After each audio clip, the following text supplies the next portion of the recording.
de apoyos para investigación en ciencia y tecnología de la UNAM. Y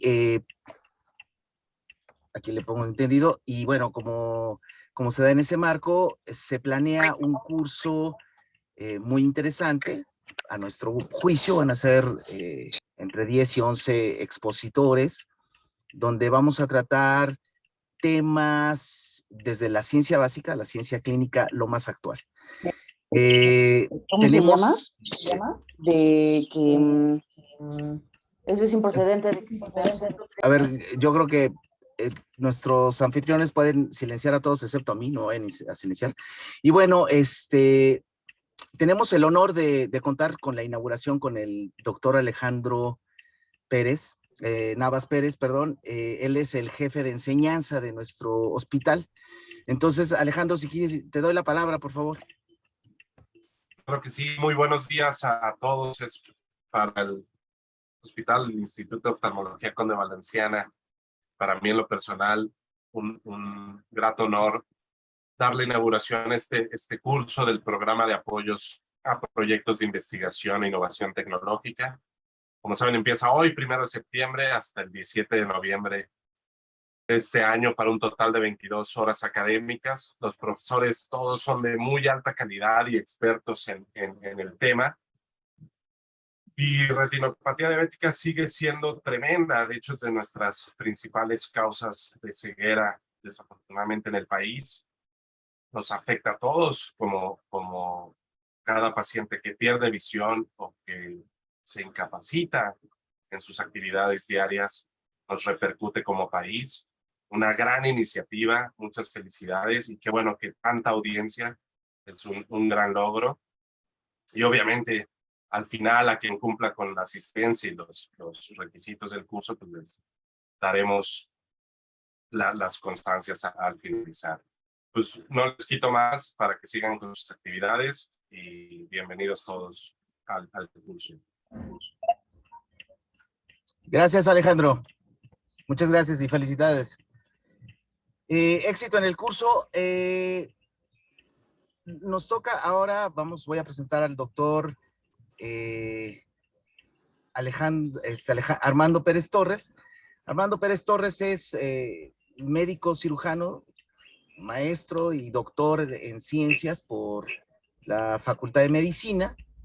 Él ha desarrollado todo su tema de investigación sobre el desarrollo de órganos y tejidos, específicamente sobre la filogenia del sistema inmune específicamente.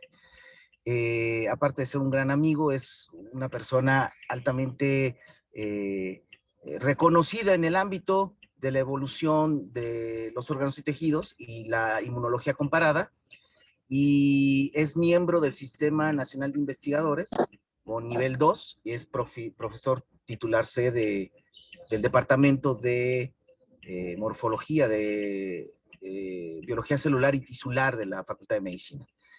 Muchas gracias, Armando. Él presentará hoy el tema que tiene que ver y que a todos nos interesa de pues, la retina, qué le pasa a la retina, de dónde se origina, cómo está, qué es lo que hace, y Armando nos va a platicar de eso. Muchísimas gracias, Armando. Al contrario, muchas gracias. Muchas gracias. Invitación. Comparto pantalla. Hay un eco por ahí, no sé si se escucha el eco. Permítame un minuto, doctor.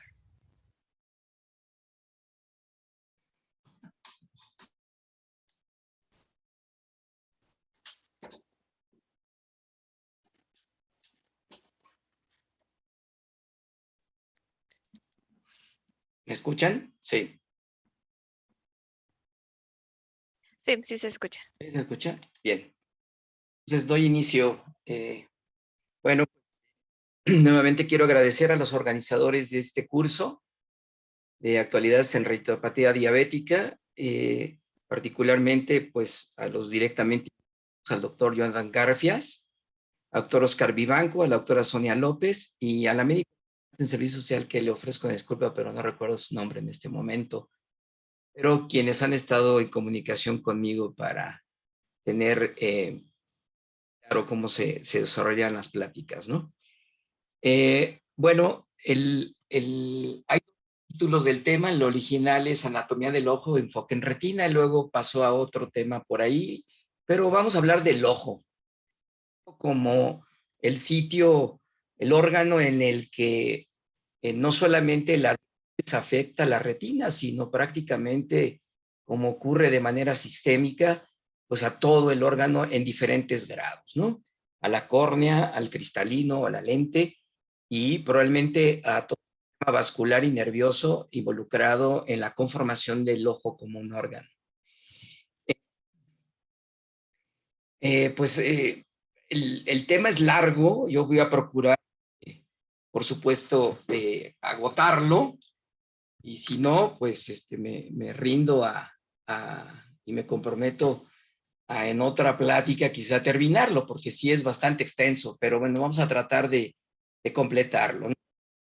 Yo le digo a mis alumnos que uno de los alumnos de primer año, que uno de los sitios o de los órganos, en todos ocurre esto que voy a decir, pero en el ojo, quizá por su pequeñez, comparado con otros, es uno de los sitios en donde es muy difícil decir en lo más importante, porque todo absolutamente en el ojo es importante.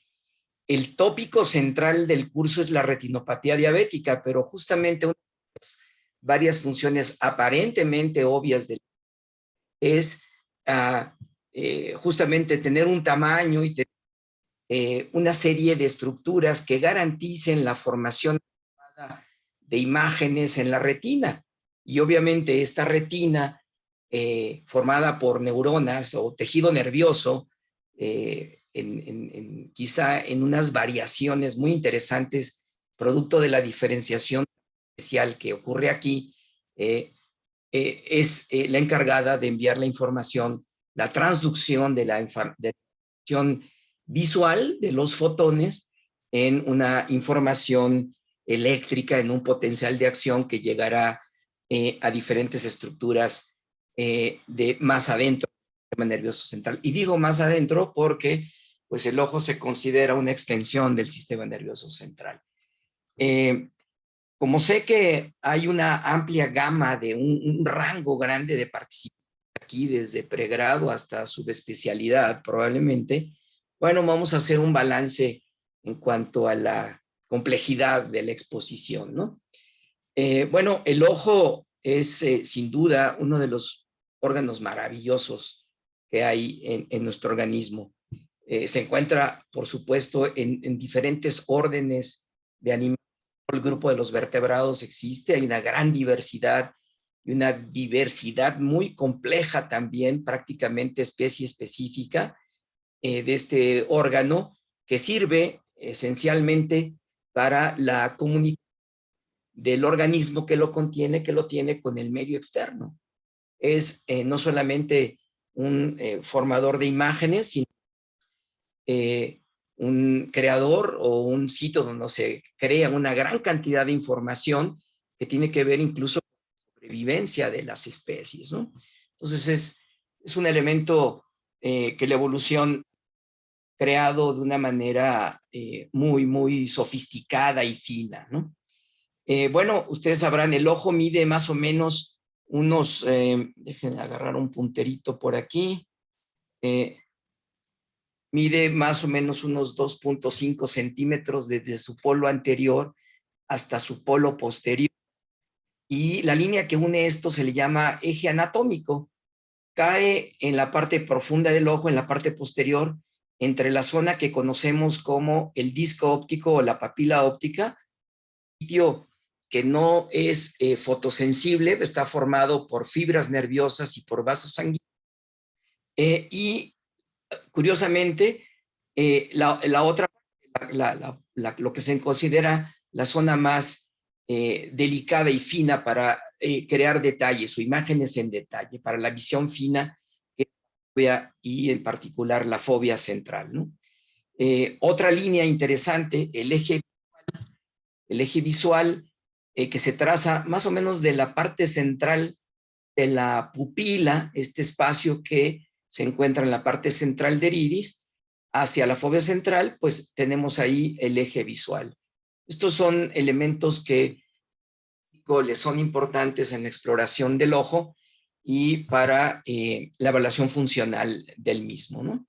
El ojo está formado por varias capas, tiene una estructuración relativamente sencilla en términos descriptivos, una capa externa formada, aquí está representada en blanco, ¿no? Una capa muy delgadita de la capa fibrosa o externa, formada más o menos 4/5 partes por un tejido conjuntivo regularmente, que es la esclera.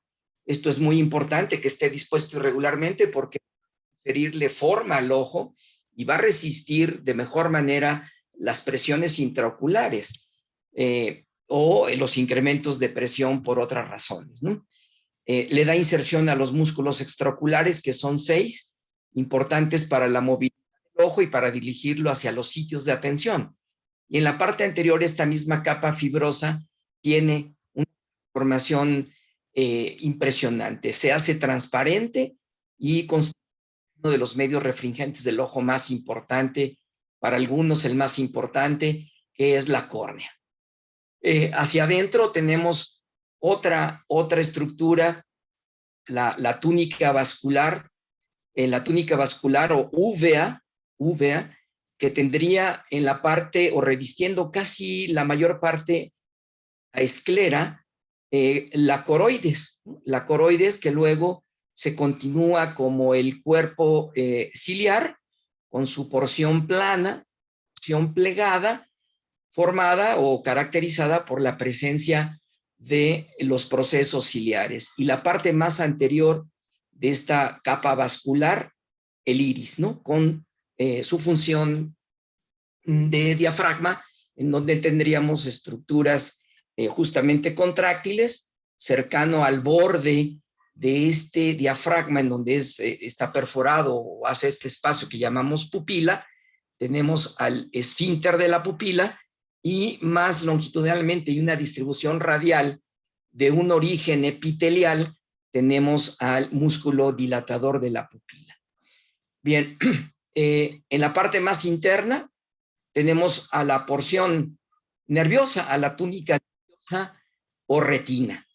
Esta retina que está aquí en rojo, podríamos definirla como la retina fotosensible, la retina nerviosa, como le llaman algunos libros, y que hacia la parte anterior, cuando en los límites en los que ya no es retina visual y se relaciona con el cuerpo ciliar, aquí no está bien representado, pero lo veremos posteriormente. Esta línea negra representaría justamente una transformación epitelial de la retina, ¿no? Para formar lo que se llama la retina no fotosensible, no nerviosa, o retina ciega, que también pues tiene estas dos regionalizaciones, que es el epitelio del cuerpo ciliar y el epitelio posterior del iris, o el epitelio del iris, porque decir epitelio posterior es poco redundante, ya que no existe una estructura epitelial en la cara anterior del iris. Justamente aquí, en los procesos ciliares cubiertos por esta retina ciega, tendríamos al epitelio que forma un epitelio cúbico de 2 capas, de una estructura muy compleja, pero muy interesante. Forma un líquido que va a ocupar estos espacios característicos conocidos como la cámara posterior, limitada hacia adelante por el iris, hacia atrás por el cristalino o la lente, y este líquido pasará a través de la pupila a ocupar la cámara anterior, que está limitada hacia adelante justamente por una capa de la córnea que mencionaremos al rato, que es el endotelio de la córnea, ¿sí? Entonces, entre córnea e iris, la cámara anterior, comunicadas por la pupila con la cámara posterior. Aquí mismo, en el epitelio del cuerpo ciliar, se forman unas estructuras ligamentosas, parecen colagenosas o con colágena y algún otro tipo de fibra, que se insertan justamente en la cara anterior, en el ecuador, cara posterior del iris, perdón, de la lente. Y estos tienen varios nombres, la zónula ciliar, la zónula de zinc o el ligamento suspensorio del cristalino, ¿sí? En la parte posterior, el cristalino limitará junto con la retina la gran cavidad vítrea que contiene a una estructura también sensacional, 99% de agua, el 1% de otros elementos como colágena tipo 2 y glucosaminoglucanos, difícil de crear artificialmente como un biomaterial, a pesar de este gran contenido de agua, ¿no? Entonces, el ojo responde a esta estructura ya definida postnatalmente, sobre todo, justamente a su origen embriológico. Entonces, en una representación más real, porque este es un corte histológico, tendríamos justamente los ejes que hemos mencionado, el eje visual que cae en la fóvea, el eje anatómico que cae entre el disco óptico en la parte posterior, entre el disco de la papila del nervio óptico y la fóvea, y las diferentes cavidades intraoculares, la cámara anterior, la cámara posterior, la cámara vítrea con el cuerpo vítreo, y las capas, pues aquí es difícil distinguirlas, pero aquí estarían las tres capas, ¿no? La túnica externa o fibrosa, repito, con su componente esclera, las 4/5 partes casi, con una curvatura, fíjense, distinta a la que tiene la córnea, que sería la continuación hacia adelante o la parte anterior de la túnica fibrosa, ¿no?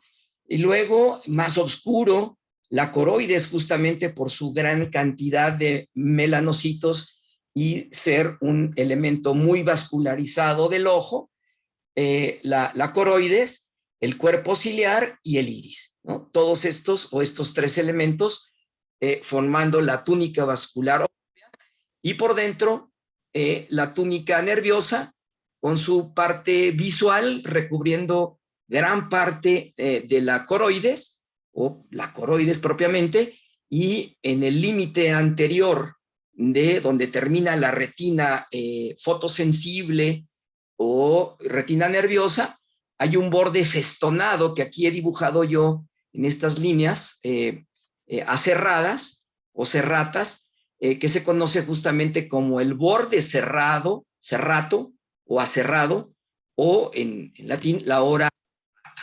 Ahí termina la retina visual y hacia adelante hay una transformación epitelial. Se continúa el epitelio pigmentario de la retina que vamos a tratar en un momento, y la retina visual, esta famosísima de 10 capas o de 9 capas, quitándole en este momento el epitelio ciliar, que a los alumnos de primero los quieren impresionar siempre, te tienes que aprender las 10 capas de la retina. A mí en lo particular, pues me gusta más decir que tiene como 3 capas nítidas y otras son complementos del desarrollo, pero bueno, están descritas las 10 capas. Se convierte en un epitelio simple, ¿no? Cúbico simple, que va a cubrir justamente al cuerpo ciliar y que junto con el epitelio pigmentario, pues forman este epitelio de 2 capas, distintivo y característico del cuerpo ciliar y del iris. Recordar que una de estas capas, la capa anterior de este epitelio a nivel del iris, se va a transformar al músculo dilatador de la pupila. Bien, en la parte posterior, la esclera tiene una zona que le llaman área cribosa, justamente porque presenta una buena cantidad de perforaciones, una criba, para dar salida esencialmente a las fibras del nervio óptico que provienen de una de las células de las neuronas de la retina, que son las células ganglionares, ¿no? Por este sitio también entra importantemente la arteria central de la retina, que se va a distribuir justamente dentro de esta capa nerviosa, y es uno de los elementos de irrigación más importantes del ojo, porque da cuenta de la nutrición, vamos a ponerlos en esos términos, o de la irrigación de la mitad interna de la retina, mientras que la coroides da la irrigación de la mitad externa de la retina, incluida los fotorreceptores, es muy importante esta irrigación, y del resto de las estructuras del ojo. Habrá que recordar que la arteria principal que irriga al ojo es la arteria oftálmica y que da unas ramas que se llaman ciliares posteriores cortas y largas, justamente las que entrarán a coroides, y ciliares largas que entrarán más o menos a la pared del ojo, a la coroides, ahí más o menos en la transición de cuerpo ciliar con esclera, más o menos en esta zona, ¿no? Entonces, es un órgano bastante bien irrigado. Bueno, rápidamente recordando la embriogénesis del ojo, la morfogénesis, podríamos decir, voy a usar estos esquemas. Recordar que el ojo deriva, o las estructuras del ojo derivan del ectodermo de la cabeza. Aquí traté de poner las letras del mismo color para hacer esta relación del esquema con los derivados, el ectodermo de la cabeza, que daría lugar a el cristalino y el neuroectodermo del diencéfalo, que formaría primero una vesícula óptica y luego una copa óptica alrededor de la quinta semana del desarrollo, y por lo tanto de origen epitelial, ¿no? Un neuroepitelial. Primero esta vesícula pues se va elongando y al llegar al ectodermo de la cabeza induce una invaginación de este ectodermo para formar la vesícula del cristalino. Casi concomitantemente, la vesícula óptica se invagina, formando la copa óptica. Desde ese momento se forma un espacio intrarretiniano que nunca va a tener uniones como las conocemos, las uniones intercelulares, ¿sí? Las uniones intercelulares, ¿qué pasó aquí? Creo que lo aumenté de tamaño. Bueno, las uniones intercelulares, como las conocemos, será un espacio virtual, obviamente funcional, pero que pues explica en parte la proclividad que podría tener la retina a desprenderse, ¿no? Este retiniano entonces tiene desde muy temprano un origen que va a separar a la parte externa de esta copa, que formará el epitelio de la retina, y la parte interna que formará propiamente a la retina visual o sensible. Podría decir aquí, a ver, déjenme, okay. Podría mencionar que desde aquí, que si hiciéramos recordatorio de los derivados que mencionamos hace un momento, el epitelio pigmentario de la retina y la retina visual en esta porción, pues formarán la retina, ¿no? La retina visual con su epitelio pigmentario, pero después de la hora serrata, digamos, a esta altura, estarán formando el epitelio ciliar y en la parte más anterior formarán el epitelio del iris.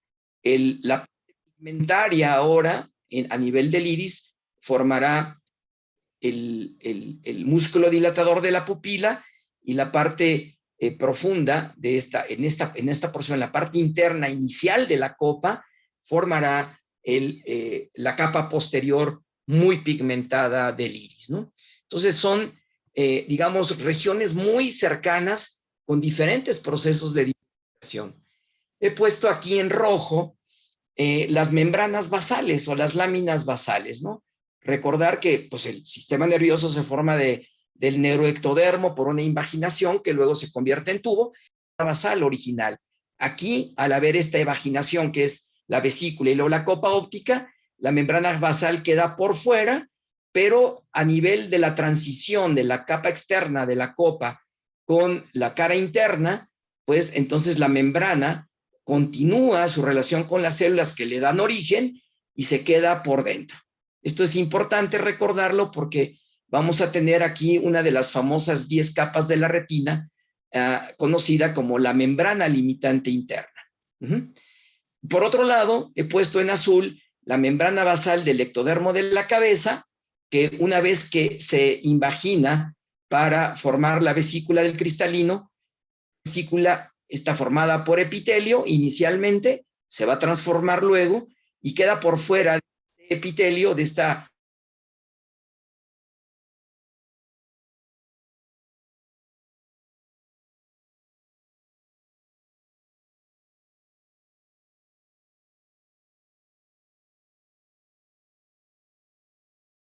del ojo, pues es a partir del mesénquima, que aquí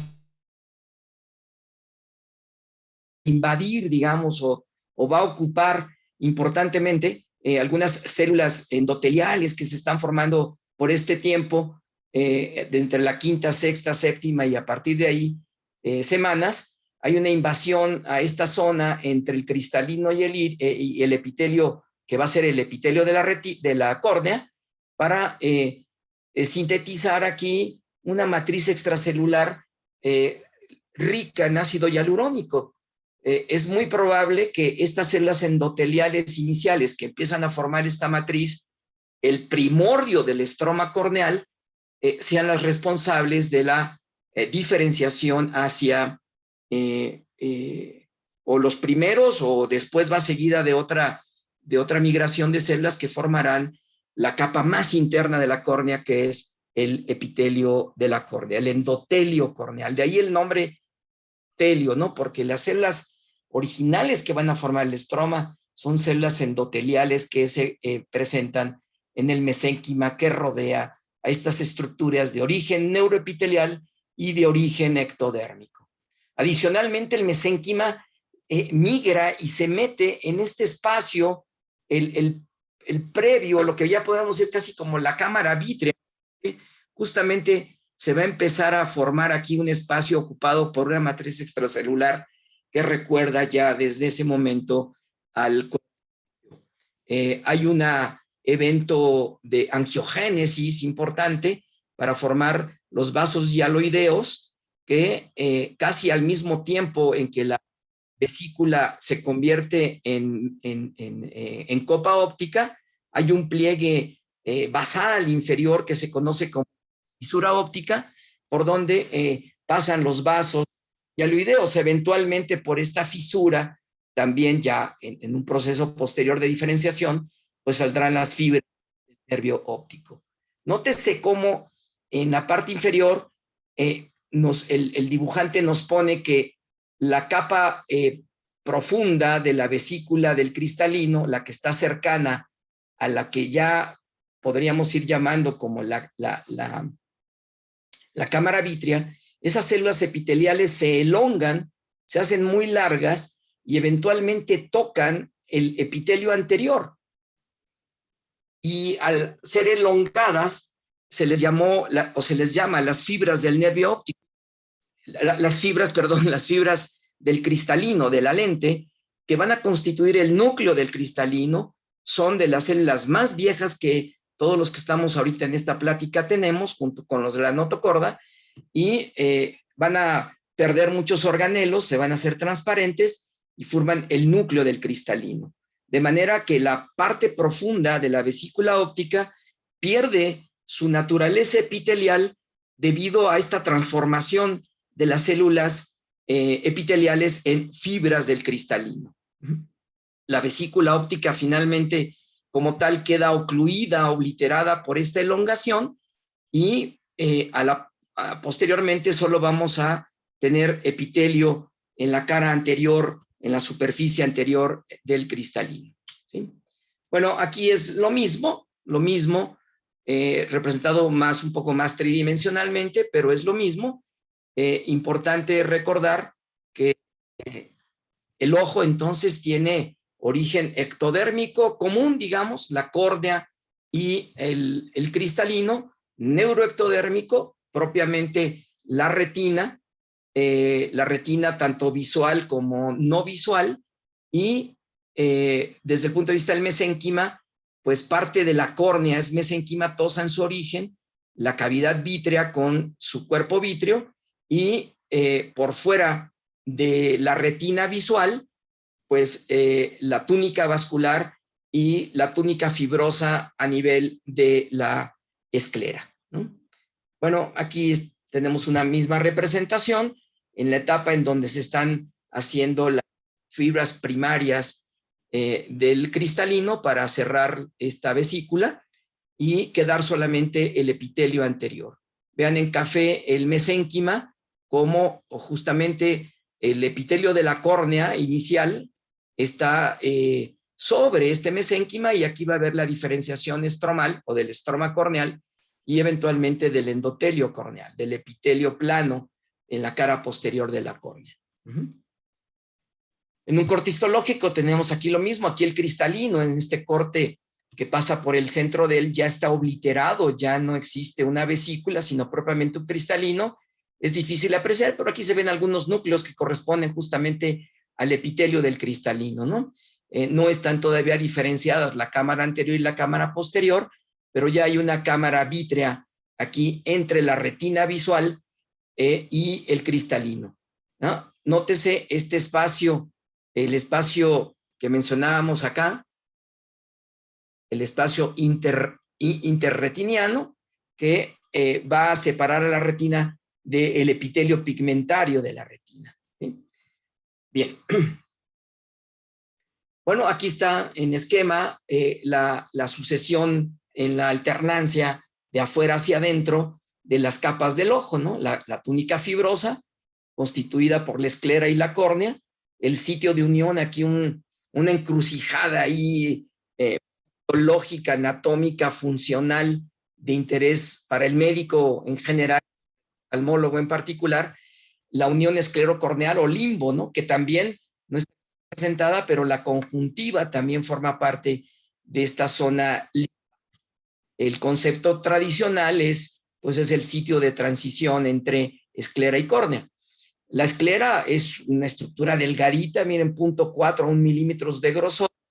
Insisto, es un tejido conjuntivo dispuesto irregularmente, es decir, la colágena tipo 1 está dispuesta irregularmente, algo así como tiene las fibras un balón de básquetbol, justamente en esta dirección irregular para todos lados, le permite tener una resistencia mayor a las presiones que los líquidos dentro del ojo, tanto propiamente el cuerpo ciliar como el humor acuoso, ejercen para todos lados de acuerdo a las leyes de la física, ¿verdad?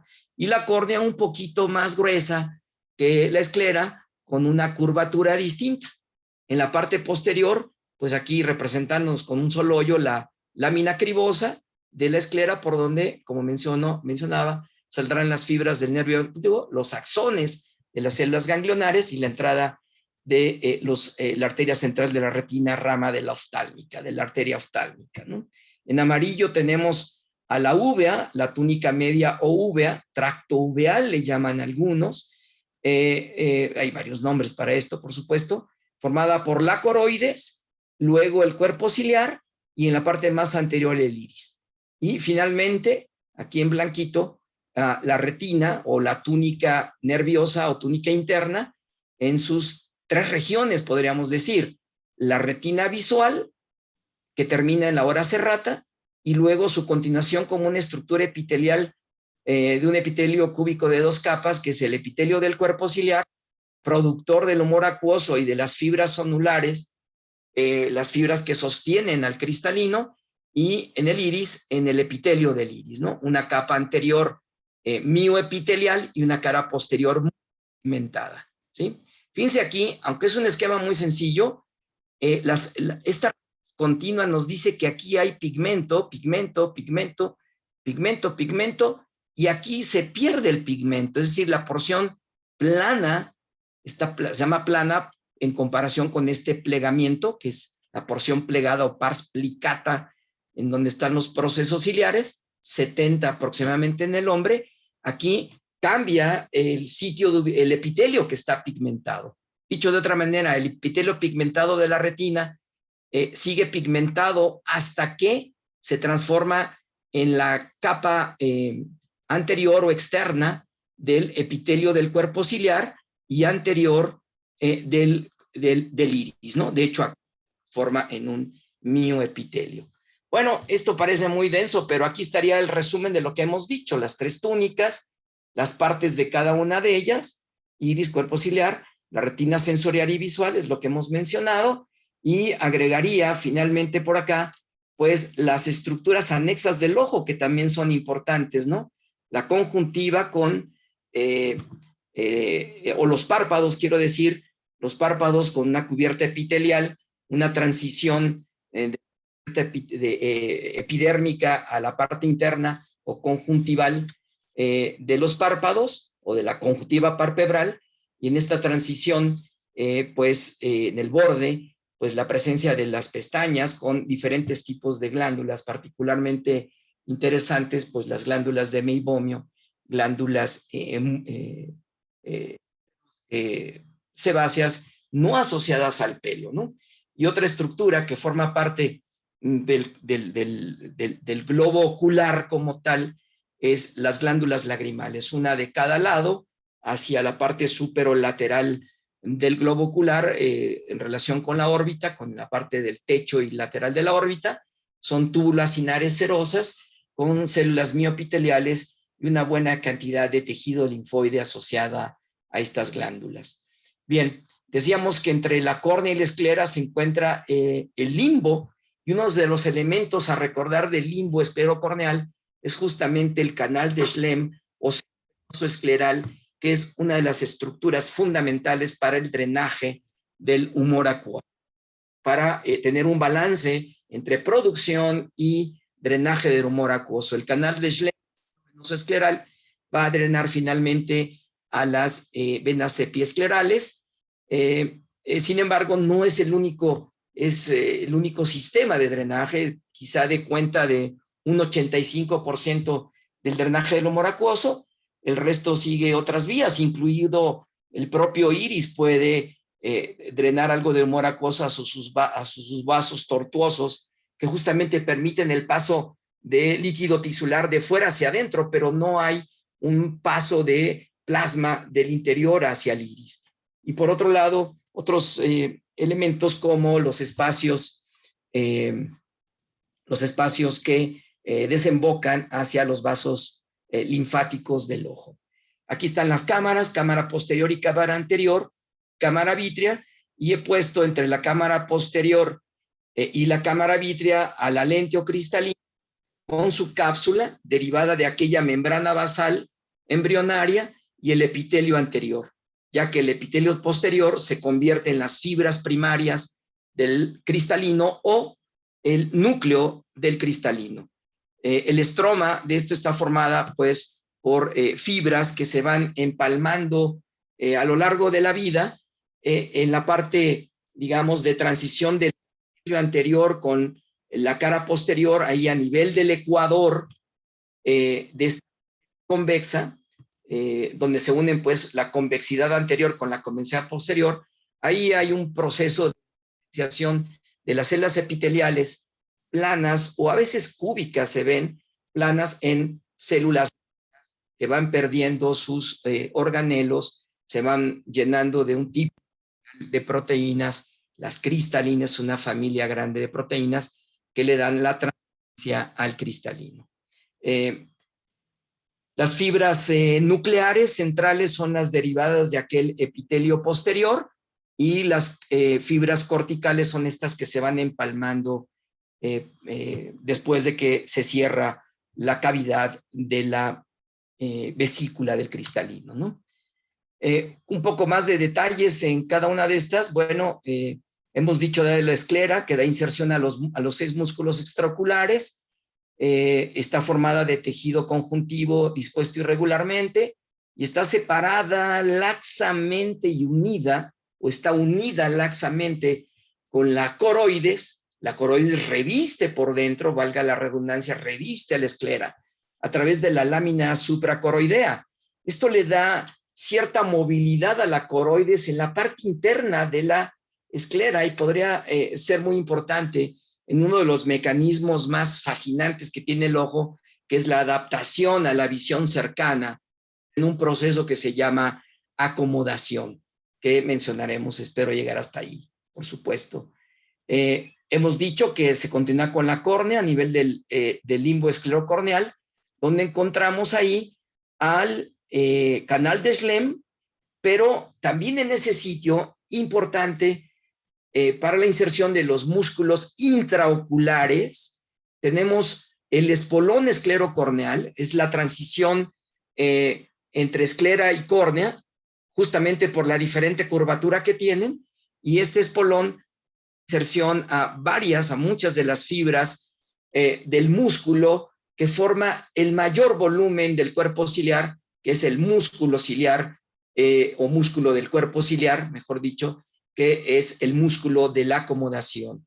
Este proceso, como decía, de adaptación del cristalino, hacerse un poco más, modificar su biconvexidad para la visión cercana. Por fuera de este espolón está un surco esclerocorneal visible en la exploración física. Justo por ahí está la transición del epitelio conjuntival al epitelio corneal. Aquí está mencionado.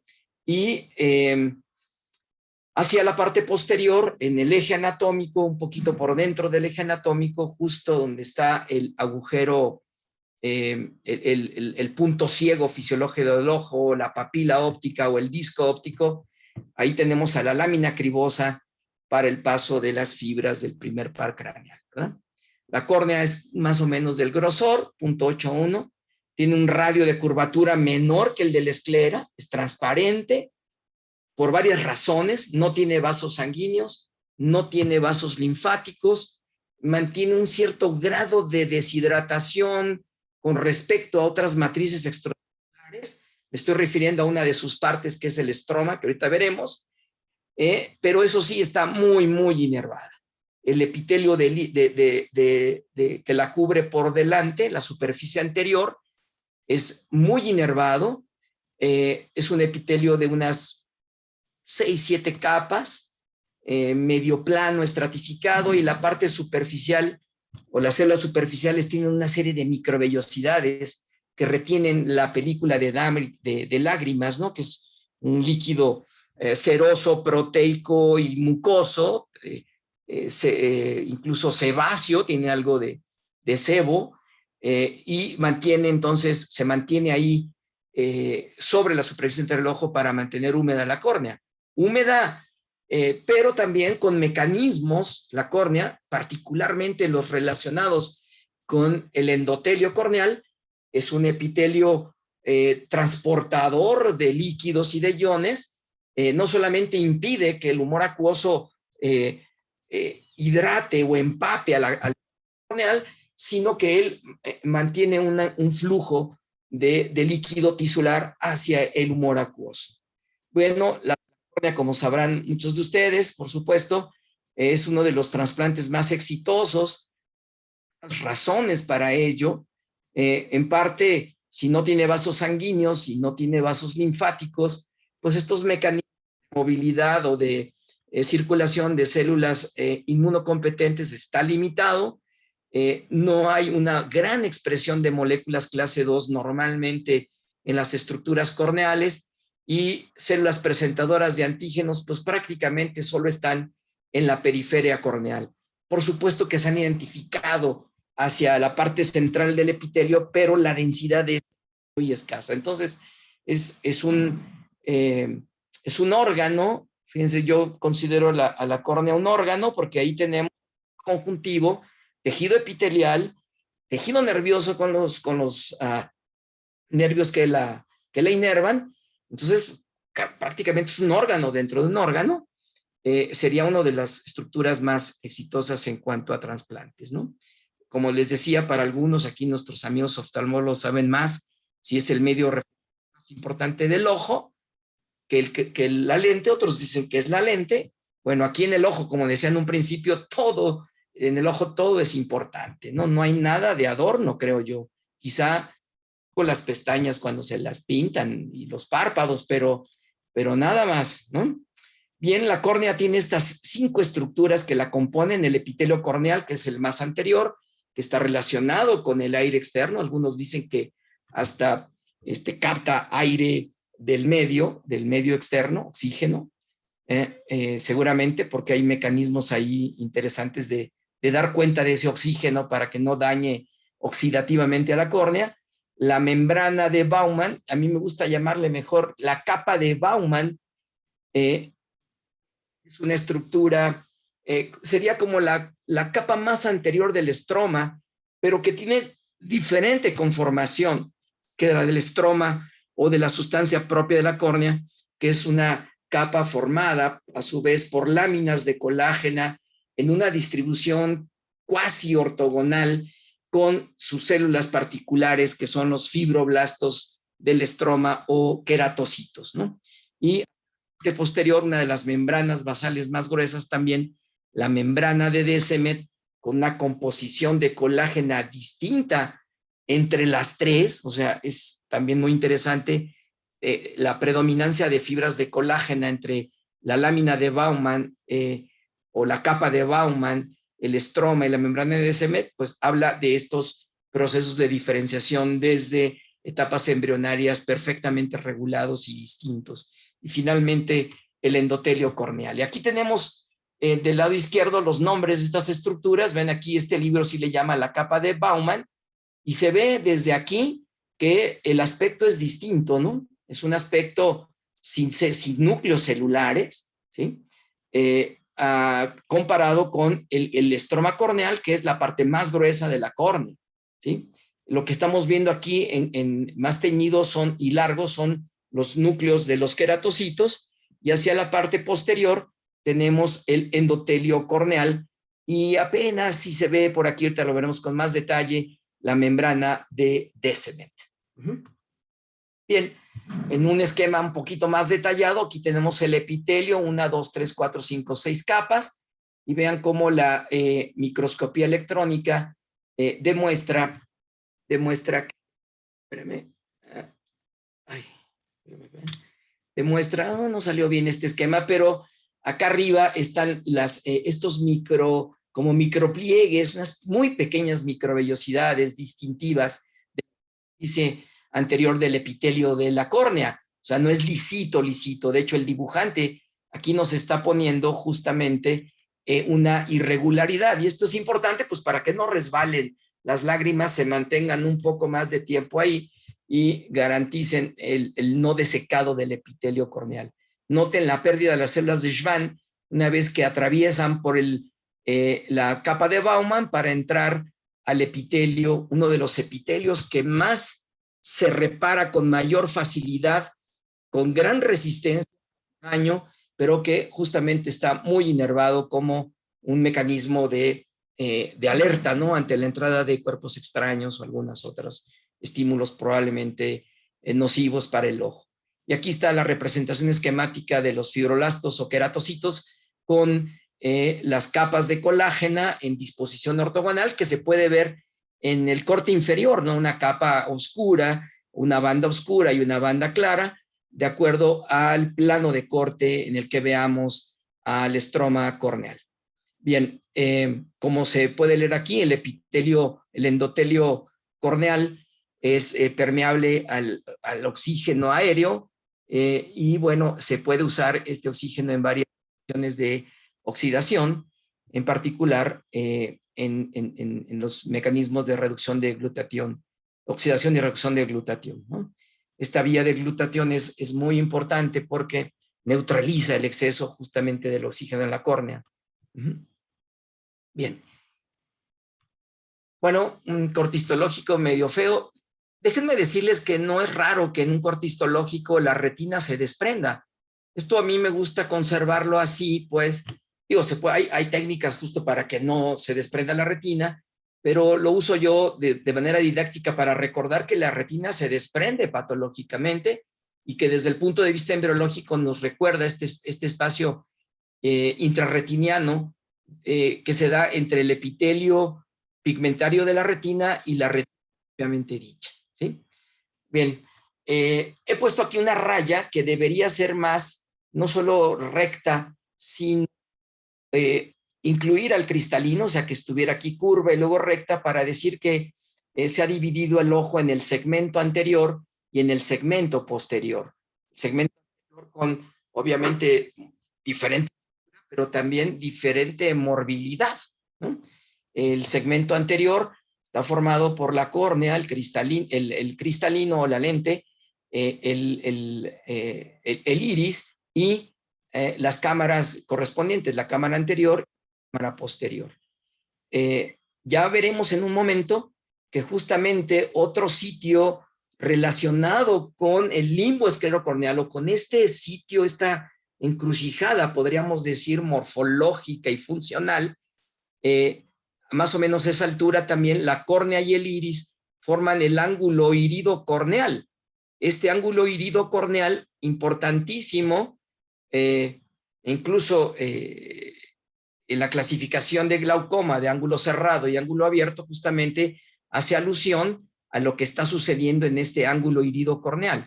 El ángulo iridocorneal, entonces, hay que verlo como un ángulo circunferencial. De hecho, en el ojo casi todo hay que verlo al menos en forma esférica o semiesférica o circunferencial para entenderlo.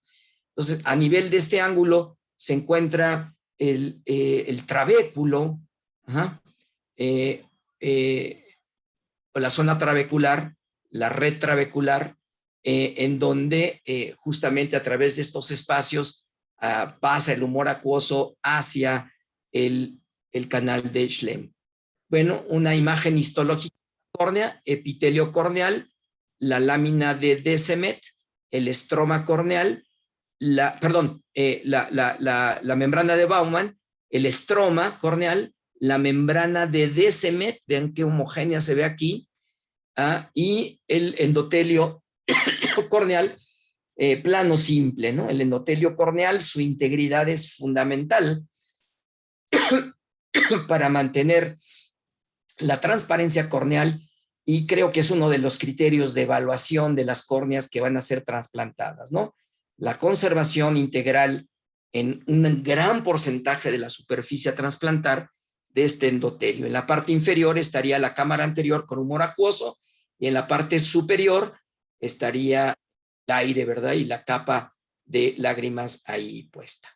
Bien, bueno, un poco más descriptivo, aquí está la línea discontinua, limita al epitelio, a lámina de Baumann, que tiene este grosor, 6 a 9 micrómetros, tiene colágeno 1, no se regenera, no es propiamente una lámina basal, el epitelio tiene su propia lámina basal, más bien es como la parte más anterior del estroma corneal, pero con esta diferencia visual y probablemente funcional. Algunos le consideran como una estructura de protección a la córnea, ¿no? El epitelio se regenera rápido si se daña, ciertamente, pero una estructura de protección contra invasión quizá por microorganismos, ¿no? No sé qué tanto para virus, pero sí para bacterias probablemente y hongos. Los flechas señalan los núcleos de los queratocitos. Bueno, otro es lo mismo, otro corte histológico de lo mismo,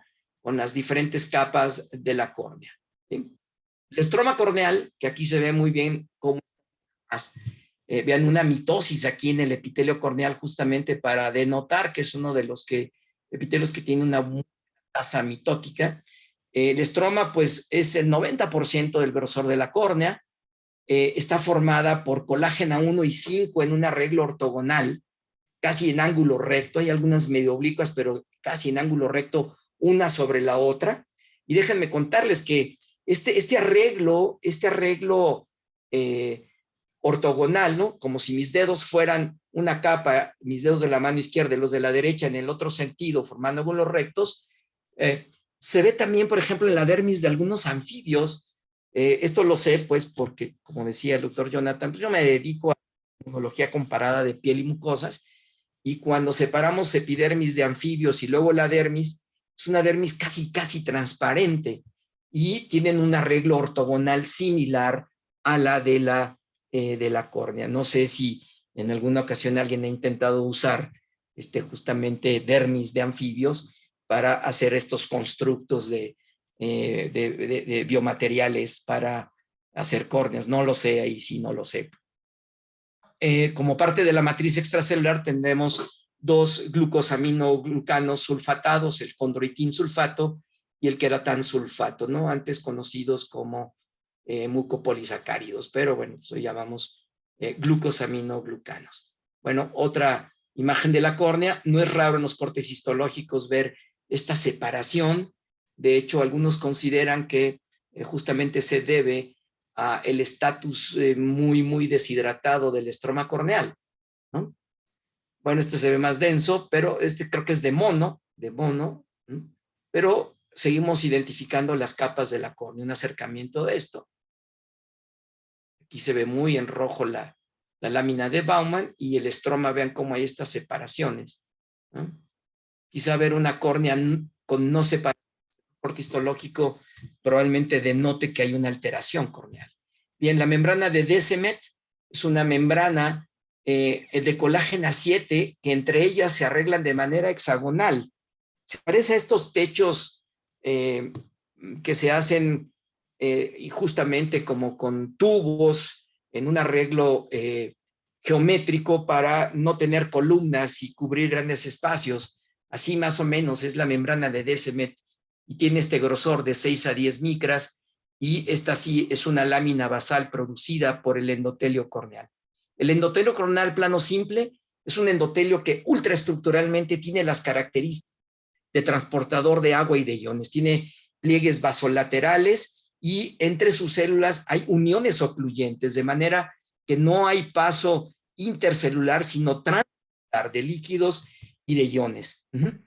Como decía hace rato, la vía del glutatión en esta capa de células neutraliza el exceso de oxígeno corneal y es muy importante su integridad lógica para la vitalidad de la transparencia, para mantener la transparencia de la córnea. Bueno, aquí tendríamos una gran parte del segmento anterior del ojo, ¿verdad? Córnea, iris, cámara anterior, cámara posterior. Obviamente aquí hay una gran dilatación de la pupila, se murió, entonces hacen midriasis y tenemos la cara anterior del cristalino, difícil a este aumento del epitelio. Destaco el ángulo irido corneal y la región del limbo esclerocorneal. Y aquí lo mismo del esquema anterior, pero con las flechitas para indicarnos cuál es el flujo del humor acuoso producido en el epitelio del cuerpo ciliar de la cámara posterior. A través de la pupila llega a la cámara anterior en el ángulo irido corneal, ahí la red trabecular, los espacios entre ellos que se llaman los espacios de Fontana en la nómina antigua, pues dan paso al humor acuoso. Las mismas trabéculas o las células que cubren estas trabéculas hacen pinocitosis, o sea, tragan, toman, hacen traguitos de humor acuoso. No solamente es el canal de Schlemm, creo que justamente, bueno, los que seguramente estudian glaucoma conocerán más de los mecanismos, pero de mecanismos de reabsorción o de drenaje del humor acuoso, pero realmente hay varias formas que garanticen esto, ¿no? Que no haya un desbalance entre producción y reabsorción de humor acuoso. Bien, en este esquema, sobre todo el de la derecha, quiero pasar, y aquí destacado en rojo muy bien, muy claro, la túnica vascular, la úvea, ¿no? La úvea en su mayor parte revistiendo a la esclera en lo que conocemos como la coroides, luego la formación del cuerpo ciliar y en la parte más anterior del iris. Insisto, tanto desde el punto de vista del mesénquima, 3 sitios de diferenciación o de morfogénesis totalmente distintos, y desde el punto de vista nervioso, del neuroectodermo, la retina visual, terminando en la ora serrata, aquí se ve como este escaloncito, miren, aquí, transformándose en el epitelio del cuerpo ciliar de 2 capas y en el epitelio del iris, en la cara posterior del iris, también de 2 capas, con características estructurales y funcionales totalmente distintas, ¿no? Pelando un poquito el ojo en el esquema de acá, vemos justamente a la túnica vascular en rojito, ¿sí?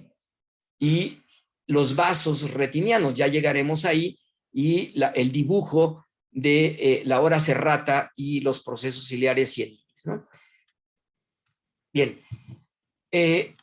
La túnica vascular, entonces, recapitulando rápidamente, tiene 3 partes, túnica vascular media o úvea, tiene la coroide, tiene al iris y tiene al cuerpo ciliar. El iris tiene una superficie anterior desprovista de epitelio, la que está bañada o la que colinda con la cámara anterior, no tiene, de hecho tiene algunas perforaciones ahí, unas separaciones entre células parecidas a fibroblastos, a melanomacrófagos y a melanocitos, y la parte central o de estroma, formado por esta mayor densidad de melanocitos y de vasos espirales. derivados justamente de las arterias ciliares largas, también ramas de la arteria oftálmica, y el músculo esfínter de la pupila, justamente colindando con el borde pupilar, ¿verdad? La cara posterior del iris o la superficie posterior del iris tiene una capa anterior o músculo dilatador que se distribuye de manera radial desde la raíz del iris, es decir, el sitio de transición con el cuerpo ciliar, a prácticamente el borde ciliar. Este epitelio o neuro también puede tener algunas melanosomas por ahí, pero es con mucha capa posterior. O sea, hay dos capas, ¿verdad? El músculo dilatador y luego atrás de él, colindando con o bañado por el humor acuoso de la cámara posterior, el epitelio pigmentado, ¿no? Del iris, la cara posterior, hiperpigmentado, tan pigmentado que esas células son prácticamente unos domos llenos de melanina. El cuerpo ciliar, por su parte, tiene dos porciones, la porción plana, la más cercana a la retina visual, y la porción plicata o plegada que forma los procesos ciliares, ¿sí? Algunos libros definen justamente a este cuerpo ciliar como que tiene una porción uveal o estromal y una porción no nerviosa epitelial, y esta es correcto. La porción uveal o estroma está representado, ¿no?, por el músculo ciliar. Ahorita vamos a ver que la coroides es muy vascularizada, tiene algunas fibras musculares, de hecho, derivadas del músculo ciliar o músculo de la acomodación, las fibras meridionales del músculo ciliar, muchos melanosomas, muchos melanocitos, una buena cantidad de células cebadas, fíjense, seguramente son reguladoras ahí de la angiogénesis, que es una de las funciones que tienen las células cebadas. El músculo, tanto coroides como cuerpo ciliar, es un sitio en el que a mí me gusta ver células cebadas, ¿no? Cuando doy clase, pues dicen, ¿cómo ahí? ¿Que hay alergias? No, bueno, no solamente participan en la alergia, tienen a veces esta dualidad funcional o más funcional, y una de ellas justamente regular la angiogénesis, ¿no?, o la permanencia, el estado diferenciado de los vasos sanguíneos. Bien, el músculo ciliar, entonces, que es la parte estromal más importante del músculo ciliar, del cuerpo ciliar, es el músculo de acomodación. Este proceso ocurre automáticamente cuando tenemos una visión cercana a unos centímetros, ¿no? Y este músculo, al contraerse, ahorita lo vamos a ver, tiene fibras meridionales que van desde el espolón esclerocorneal que mencionaba, se meten a la coroides y la van a traccionar cuando se contraen. El sitio de inserción o de origen, vamos a poner desde el punto de vista anatómico, el que tiene menos movilidad es el del espolón esclerocorneal, esta estructura circunferencial que se da o que se forma en la unión esclerocorneal por la diferente curvatura de una y de la otra. Ahí salen unas fibras que se meten a la coroides y que al contraerse la traccionan, y hay un movimiento circunferencial hacia adelante y hacia la parte media del ojo, hacia la parte central. Con esto, las fibras zonulares disminuyen su tensión y el cristalino tiene una tendencia a hacerse un poquito más biconvexo. Esta biconvexidad, entonces, nos permite hacer enfoques de objetos cercanos y tener visión cercana. Adicionalmente, el músculo ciliar tiene fibras musculares circunferenciales y radiales también. Tiene tres tipos de fibras musculares que contribuyen, dos de ellas a la acomodación y otra, las radiales, en realidad traccionarían a las fibras zonulares, contribuyendo al control de la biconvexidad de la lente, ¿no?, o del cristalino. Bien, en la porción plana tenemos más bien pues como la prolongación anterior de la coroides, con las mismas características, es decir, muchos vasos sanguíneos, capilares y algunas de mediano calibre, muchos melanocitos, melanomacrófagos y células cebadas, ¿no? También hay por ahí células dendríticas migratorias. Y bueno, una de las características justamente del cuerpo ciliar es tener los procesos ciliares, la porción plegada. Y aquí, en la porción plegada, pero también en la pars plana, ¿sí? Lo que no es uveal es epitelial, y ese epitelio de 2 capas es el epitelio ciliar. La cara interna es no pigmentada, ya lo habíamos mencionado, corresponde a la retina ciega, es decir, es la que colinda esta cara interna o esta capa interna con el cuerpo vítreo, es la que forma las fibras sonulares o sonulares sin. La cara externa es pigmentada. Es la continuación del epitelio pigmentado de la retina. Pero acuérdense que va a cambiar esta posición o esta distribución de pigmentos a nivel del iris. No podemos, aunque algunos tienden a decir es interna la responsable, la interna, la responsable de la secreción de humor acuoso y de la yo creo que es muy importante justamente la capa externa pigmentada porque es la que colinda con capitales fenestrados. Entonces, el epitelio de 2 capas es el responsable de estas 2 funciones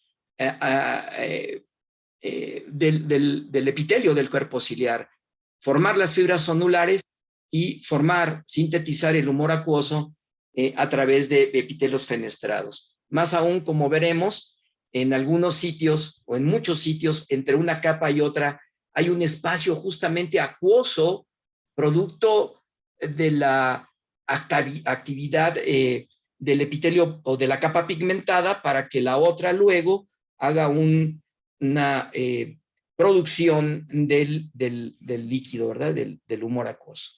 Bien, esta imagen de acá de la izquierda es muy bonita porque la retina está perfectamente conservada, está mantenida en su sitio con relación al epitelio pigmentado de la retina, y vean la coroides, ¿no?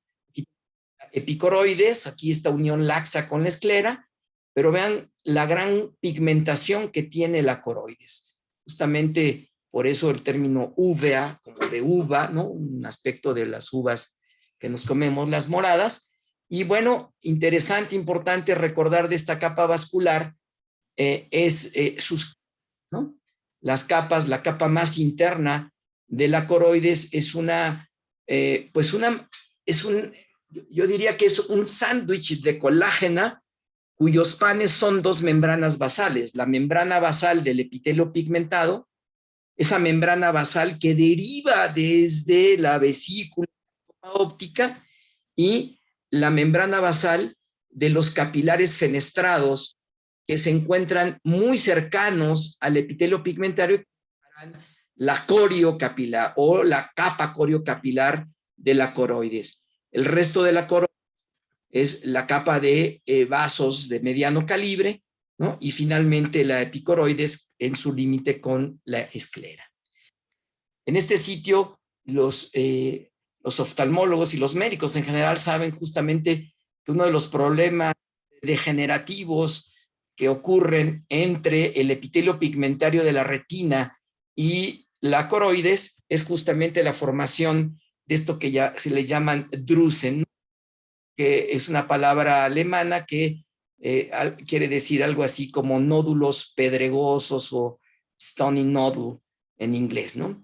Están formados por estos componentes, amiloide, estas proteínas mal hechas, mal procesadas o mal degradadas, ¿no? Es una familia grandísima de proteínas, proteína E, algunos elementos del complemento, y bueno, este Drüsen mecánicamente, yo no sé si físico-químicamente también, pero sobre todo mecánicamente, separa al epitelio pigmentado de la retina de la coriocapilar, de la membrana coriocapilar, y por lo tanto esta zona empieza a tener problemas, esta zona del epitelio pigmentado, que es muy importante para la funcionalidad de los fotorreceptores, por supuesto, sobre todo de la parte externa de la retina, porque la vasculatura de la coroides irriga la mitad externa de la retina, particularmente los fotorreceptores. Pues esta separación por un drusen es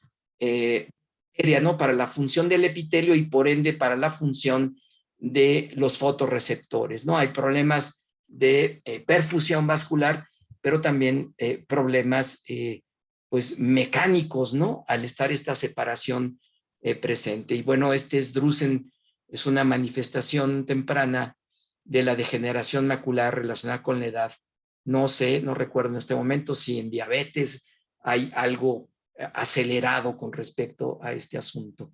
Bueno, volviendo a la parte esta de cuerpo ciliar e iris, tenemos justamente, vean, el del cuerpo ciliar, la capa pigmentada externa, la no pigmentada interna, pero luego cuando se convierte a nivel de la raíz del iris, viene este cambio, ¿verdad? La interna no pigmentada ahora se pigmenta muchísimo y la parte que era pigmentada se va a transformar en fibras o un mioepitelio que llamamos el músculo dilatador de la pupila, que está en todo este disco perforado que es el iris, desde la raíz hasta llegar muy cerca al borde pupilar, relacionándose ahí con estas fibras que conocemos como el esfínter de la pupila. Recuerden que ambos tienen diferente inervación.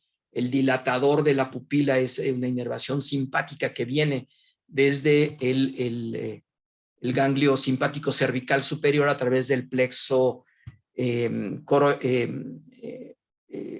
¿cómo se llaman estos? Carotídeo, y que sigue la vasculatura hasta llegar pues a esta estructura del ojo. Y el otro es una inervación autonómica parasimpática a partir del ganglio ciliar, ¿no? Cuya aferencia al ganglio ciliar pues es el accesorio del tercer paro, núcleo de Edinger-Westphal. Bien, entonces aquí convergen estas dos inervaciones autonómicas. Bien, aquí vemos resaltado en azul el músculo dilatador de la pupila y más hacia el borde pupilar el músculo esfínter de la pupila. Nótese que del borde pupilar, no más allá del borde pupilar, tenemos el epitelio del iris, que voy a ser redundante para recordarlo, que está en la cara posterior, entonces algunos llaman el epitelio posterior. Pero en la cara anterior, vean que no hay algunos llaman club cells o células en racimos, así, son melanocitos y melanomacrófagos y fibroblastos, y todo el estroma corneal con sus vasos espiralados, ¿no? Justamente el color pues se da en esta proporción de pigmentación y de vasculatura del iris. Vean la relación que tiene el iris con el cristalino, ¿no? Aquí tenemos la cápsula del cristalino y tenemos propiamente el cuerpo de la lente formada por las fibras del cristalino. Bien. Bueno, un poco más del epitelio. Vean aquí la diferencia de pigmentación, ¿verdad? Tenemos aquí la capa no pigmentada interna y la pigmentada externa, continuación del epitelio pigmentario de la retina, ambas formadoras de las fibras onulares y también del humor acuoso, cuya composición está aquí a la derecha, agua, glucosa, sodio, cloro, aminoácido ascórbico, y que su producción y su reabsorción pues generan una presión intraocular más o menos de 23 milímetros de mercurio, ¿no? Aquí está la microscopía electrónica del epitelio ciliar de dos capas. Vean los melanosomas, y aquí señalados estos pequeños espacios entre las caras apicales, ¿verdad? De las células epiteliales del epitelio ciliar, que se llama el canal ciliar, ¿no? Sería un compartimento acuoso previo a que las células no pigmentadas lo tomen para formar el humor acuoso. Aquí está el canal ciliar en este esquema. ¿Por qué es la parte apical? Pues por la forma en que se desarrolla del neuroectodérmico y se invagina para formar la copa óptica. De ahí que este estos pequeños datos embriológicos básicos nos ayuden a entender esta disposición de células de dominios apicales y basales, sobre todo relacionados con las membranas basales originales, ¿no? Esta membrana basal que estoy ahorita señalando, pues eventualmente será la membrana limitante interna. Bien. Bueno, solamente aquí ya hemos mencionado este asunto, el músculo ciliar insertado en el espolón esclerocorneal, y este esquema me gusta muchísimo. Este es un atlas muy bonito de histología del ojo humano, para que veamos justamente el trabéculo que le llaman, ¿no? La zona trabecular o la red trabecular con los orificios de Fontana. Mencionaba, cubiertos por células endoteliales. Estas células endoteliales son pinocíticas, entonces también transportarían humor acuoso hacia el intersticio de cada una de estas fibritas, de estas trabéculas, ¿no? Para eventualmente llegar al canal de Schlemm, ¿no? Bueno, más de lo mismo, aquí lo tenemos. Ahí van, ¿no? La red trabecular, el ángulo iridocorneal. El 80% dice este libro que el porcentaje de drenaje de humor acuoso a través del canal de Schlemm, y otro 20% pues podría ser aquí, como dice, por percolación, esta pinocitosis que les comento, hacia el tejido conjuntivo que rodea estas estructuras, a todas ellas, ¿no? Y incluso hacia el tejido conjuntivo que rodea el músculo ciliar, un flujo que se le conoce como uveoescleral, ¿no? Bueno, más de lo mismo, histológicamente el ángulo iridocorneal. Vean, aquí sí está la conjuntiva, casi a nivel, la transición del epitelio conjuntival con el epitelio corneal a nivel del limbo. Por aquí estaría el canal de Schlemm, el cuerpo ciliar con este grosor dado o formado por el músculo ciliar, el espolón esclerocorneal, sitio de inserción de las células musculares meridionales o las fibras meridionales del músculo ciliar, que se van a meter a la coroides para traccionarla. Aquí tenemos los procesos ciliares con su epitelio característico. No se ve la zónula ciliar, pero aquí estaría limitando en esta parte a la cámara posterior e insertándose tanto anterior como en el ecuador y posterior en la cápsula del cristalino, ¿no? Bueno, aquí se ve un poquito más. Probablemente una de estas fisuras es el canal de Schlemm. Se ve la red trabecular, el ángulo iridocorneal, cámara anterior, cámara posterior, y el cuerpo ciliar el músculo ciliar también rodeado por una gran cantidad de melanocitos. Bueno, este acercamiento es muy bueno, ¿no? Ángulo iridocorneal, red trabecular, canal de Schlemm, el epitelio del iris, esto más delgadito, menos pigmentado, el músculo dilatador del iris, el estroma con una gran cantidad de melanocitos y fibroblastos y vasos espiralados. Por eso se ve, miren, esta luz es porque son vasos espiralados justamente para adaptarse al grado de dilatación o de contracción pupilar, ¿verdad? Bueno, músculo ciliar, muy bien, se ve aquí, el espolón esclerocorneal estaría aquí, y las inserciones de estas fibras que corren meridionalmente, ¿no? Como los meridianos de la Tierra, el globo ocular, el globo terrestre, para meterse a la coroides y traccionarla, contraerla, y al jalarla, entonces las fibras zonulares que aquí sí se ven en este corte, se ve el epitelio anterior de la lente y su cápsula, entonces perderían la tracción, la tensión, porque acercarían a los cuerpos ciliares, los acercaría hacia el cristalino, entonces el cristalino aumenta su biconvexidad. Otras fibras no están aquí, no se ven bien las que les mencionaba, que son circulares y radiales, ¿no? Tienen sus epónimos también en la nómina histológica antigua. Vean los vasos sanguíneos espiralados, ¿no? Digo espiralados porque al corte no se ven longitudinales, sino justamente por el espiral se ven diferentes planos de corte de esto, ¿no? Bueno, en A, el epitelio pigmentario, esto tiene letras porque es parte de un examen que hago a los alumnos de primer año para que identifiquen estas estructuras, ¿no? Bien. Bueno, más de lo mismo. Y bueno, aquí yo, para ser didáctico, represento las fibras del músculo ciliar, las fibras meridionales y en corte transversal las fibras circulares, ¿no? Las fibras circulares vendrían a ser una especie de esfínter, un esfínter del cuerpo ciliar que al contraerse enérgica con la acción de las fibras meridionales, mientras que las radiales traccionarían a las fibras zonulares. Las fibras zonulares, saliendo, no se ven aquí, pero saliendo del epitelio del cuerpo ciliar. La raíz del iris, el ángulo iridocorneal, y aquí el cambio, ¿no?, de células no pigmentadas, la capa interna, a células muy pigmentadas, la capa posterior del iris, y células muy pigmentadas, la capa externa del epitelio del iris, del cuerpo ciliar, continuación del epitelio pigmentario de la retina, y que en el iris se transforma en el mioepitelio que conocemos como el músculo dilatador de la pupila. Bueno, aquí los efectos de la acomodación por la contracción de los músculos, del músculo ciliar, alterando la tensión, se reduce la tensión de las fibras zonulares y el lente se hace más biconvexo.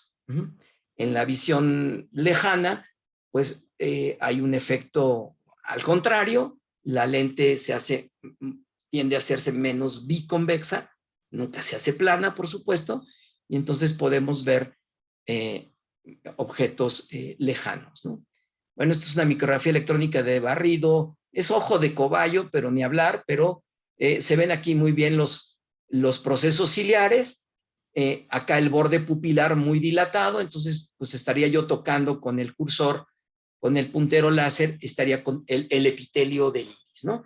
Y aquí metiendo el dedito, pues sería la cámara posterior, y allá en el fondo la cámara anterior. No está el cristalino, se me cayó en el momento de la ionización de la muestra, pero se veía aquí muy bien, pero lástima pues.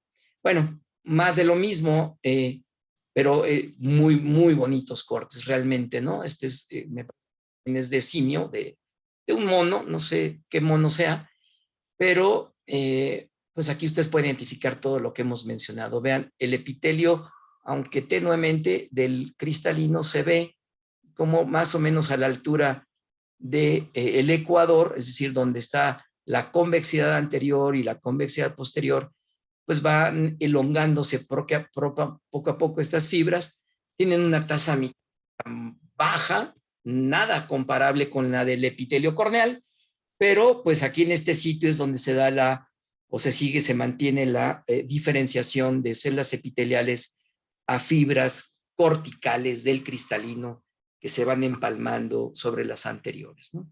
El músculo ciliar se ve muy bien en su distribución de fibras meridionales que van rumbo a la coroides, ¿no? En un acercamiento, qué bonito se ve. Raíz del iris, ángulo iridocorneal, la red trabecular, canal de Schlemm y algunas venas por acá, ¿no? Bueno, esto más de lo mismo en un esquema, para mencionar aquí esquemáticamente el fin de la retina visual en la plata y su continuación de la parte que eran de neuronas, ahora es un epitelio cúbico, simple, no pigmentado, y el epitelio pigmentado de la retina, formando la capa externa pigmentada del epitelio del cuerpo ciliar. Y luego del epitelio del iris, ¿no? O sea, es una de las transformaciones así regionales más para mí de eso. Bueno, aquí resumido el flujo o el drenaje de humor acuoso, canal de Schlemm, aquí canales colectores externos, son ahí en el tejido conjuntivo, es parte de la percolación, y aquí en rayitas, pues el dibujante puso circunferencialmente también a nivel del ángulo iridocorneal, pues a la red trabecular, ¿no? Aquí la clasificación de ángulo abierto y ángulo cerrado para el glaucoma, dependiendo de justamente la conservación o no de la red trabecular a nivel del ángulo iridocorneal. Generalmente, pues una inflamación como una uveitis, puede ser, no sé si solo una, ¿cómo se llama? Iritis, ¿no? Sean suficientes para un ángulo cerrado, pero pues aquí pues uveitis completa. Bueno, una representación en grande de la red trabecular del músculo ciliar. Aquí esta estrellita es el espolón, ¿no? Esclerocorneal, está insertado ahí el ángulo iridocorneal, córnea, iris, red trabecular. Para allá estaría el cuerpo ciliar, aquí está su canal de Schlemm, etc. Y vean una de estas trabéculas de la red trabecular, cuyo tejido conjuntivo está muy hidratado. ¿Por qué? Porque se ve que estas células son pinocíticas, entonces también hay algo de drenaje a través de ellas, ¿no? Y finalmente hacia el cuerpo, hacia el canal de Schlemm. Bien. Bueno, micrografía electrónica, ¿no? La capa pigmentada y la no pigmentada.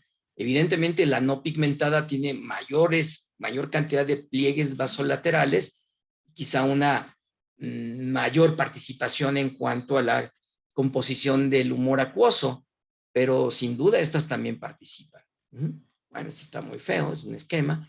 Y aquí pues la relación entre las dos capas de epitelio, ¿no? Con uniones comunicantes, uniones adherentes, uniones ocluyentes, que son importantes justamente para garantizar un gradiente de composición una vez que las células producen de manera activa el humor acuoso. Bueno, un revestimiento del canal de Schlemm, este espacio senovenoso revestido por células planas simples, ¿sí? Y vean el tejido conjuntivo del canal, pues, también muy hidratado. Bien, segmento anterior, aunque incluiría también al cristalino. Y aquí está el cristalino, ¿no? El cristalino en su parte anterior, donde podemos identificar al epitelio, ¿sí?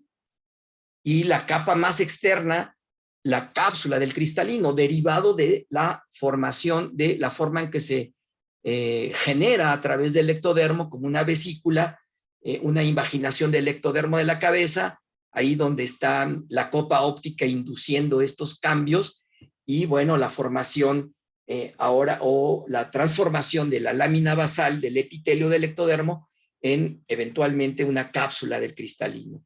El epitelio anterior, presente, se extiende hasta el ecuador y un poquito más allá, y luego ya no hay, porque estas células epiteliales planas se transforman en fibras del cristalino, ¿no? Aquí se ve también el cristalino es difícil de cortar, es una estructura también muy deshidratada, ¿no?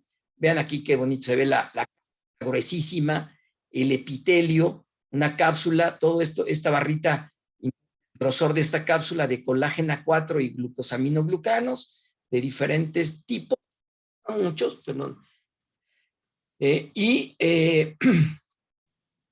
Lo que mencionábamos, hay mitosis en la parte ecuatorial, no muy alta, pero hay mitosis, y estas células que se van a convertir, a transformar en fibras a partir de las células epiteliales, empiezan a perder organelos, se empiezan a aplanar muchísimo, como una tabla muy plana, cuyos bordes son indentados y se interdigitan con las vecinas, y empiezan a llenarse en este proceso de completar su diferenciación con estas proteínas cristalinas alfa, beta y gamma. Probablemente hay otras, creo ya, y otra que se llama filensina. El cristalino, por supuesto, es avascular. Estas cristalinas, estas proteínas garantizan pues su transparencia, además de el hecho de ser avascular, y a pesar de eso hay un metabolismo importante de glucosa, ¿no? El 80% de la glucosa disponible de la manera que sea en el cristalino se metaboliza, se ocupa. Sin embargo, y quizá esto importante para el curso y para lo que van a ver, o sea, aunque es el enfoque en retina, bueno, decíamos, y ustedes lo saben mejor que yo, como médicos, la hiperglicemia o ya particularmente la diabetes, pues tiene efectos en todos lados, y hablando del ojo, yo creo que no respeta ninguna parte del ojo, ¿no? Entonces, en el exceso de glucosa se crea sorbitol residual que baja la solubilidad de las cristalinas, se opacifica el cristalino, desaparecen las cataratas, ¿no? Las que están en la superficie son aparentemente las más frecuentes, ¿no? Edad y diabetes es la combinación para eventualmente tener cataratas. Bueno, este esquema resume lo que hemos mencionado.